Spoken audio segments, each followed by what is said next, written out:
ప్రభునందు ప్రియమైన దేవుని బిడ్డలందరికీ యేసుక్రీస్తు నామంలో శుభములు తెలియజేస్తున్నాను. తిరిగి ఈ రోజున మీకు ఆత్మీయ ఆహారాన్ని అందించడానికి దేవుడు ఈ అవకాశాన్ని ఇచ్చాడు. కాబట్టి జాగ్రత్తగా కొన్ని నిమిషాలే మీరు వినాలని ప్రభు పేరట మనవి చేయుచున్నాను. బైబిల్ గ్రంథంలో యెహోషువ గ్రంథము 1వ అధ్యాయము 5వ వచనంను నేను చదువుతాను. కొన్ని నిమిషాలు ఆ వాక్యంలో ఉన్న సారాంశమును మీకు తెలియజేస్తాను. కాబట్టి మీరు జాగ్రత్తగా వినాలని కోరుతూ ఉన్నాను. నీవు బ్రతుకు దినములన్నిటను ఏ మనుష్యుడు నీ ఎదుట నిలవలేక యుండును.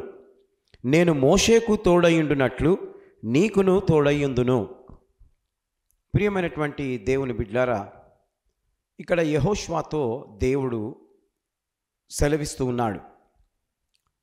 ఏమనంటున్నాడంటే, యెహోషువ మరి చాలా భయక్రాంతుడై తాను దేవుని పనిని చేయడానికి వెనుకంజ వేస్తూ ఉంటాడు.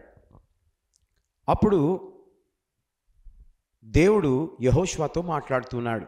ఏమని మాట్లాడుతున్నాడనంటే, నేను మోషేకు తోడై ఉన్నట్లు నీకును తోడై ఉంటాను, నీవు ఏమాత్రము భయపడకు అనగా, ఈ యెహోషువ మోషే మృతి చెందిన తర్వాత మోషే వలె నిన్ను వాడుకుంటాను యెహోషువ అని దేవుడు తనను ధైర్యపరుస్తున్నాడు. నేను నీకు తోడయ్యుందును అని అంటున్నాడు. దేవుని బిడ్డలారా, ఎవరైనా సరే దేవుడు మనకు తోడై ఉంటే మనం ఏదైనా చేయగలం. దేవుడు తోడుగా లేకపోతే నీవు ఏది చేసినా నీవు ఫలించలేవు, అభివృద్ధి చెందలేవు. కాబట్టి దేవుణ్ణి కలిగి ఉంటే గొప్ప లాభం. యెహోషువతో దేవుడు అంటున్నాడు, మోషేకు తోడై ఉన్నట్లు నీకు తోడై ఉంటాను. ఏ మనుష్యుడు నీ ఎదుట నిలవజాలడు. నిజమే, దేవునికి స్తోత్రం కలుగును గాక.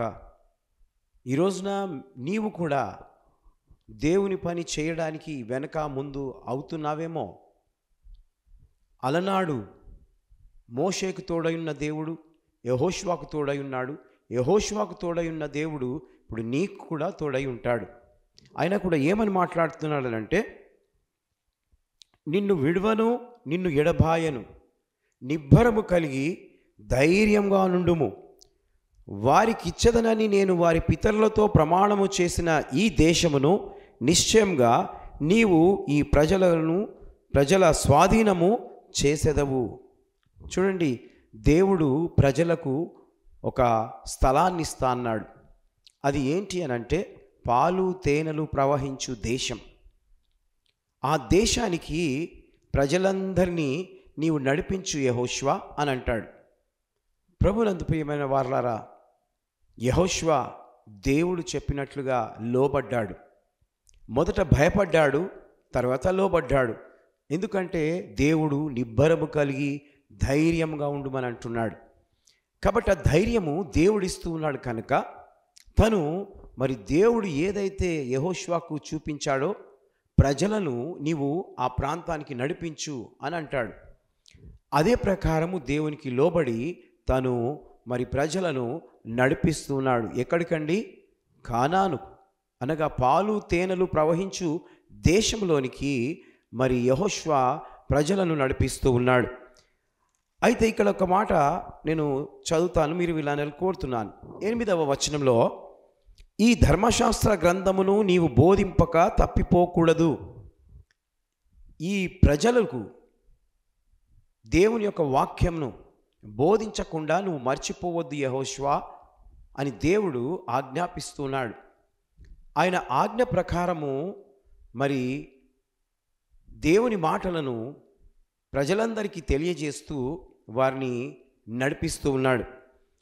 దానిలో వ్రాయబడిన వాటన్నిటి ప్రకారము చేయుటకు నీవు జాగ్రత్త పడునట్లు దివారాత్రము దాన్ని ధ్యానించిన యెడల నీ మార్గమును వర్ధిలింపజేసుకొని చక్కగా ప్రవర్తించదవు. దేవుని వాక్యమును ఎవరైతే వింటారో వారి ప్రవర్తన చక్కబడుతుంది. కనుక ప్రియమైనటువంటి దేవుని బిడ్డలారా, మీరు కూడా దేవుని వాక్యాన్ని ధ్యానించాలని, ఆ ధర్మశాస్త్ర గ్రంథమును మరి చదవడమే కాకుండా ఇతరులకు మీరు కూడా పంచుకోవాలని ఈ మాటలు మరి తెలియజేస్తూ ఉన్నాను.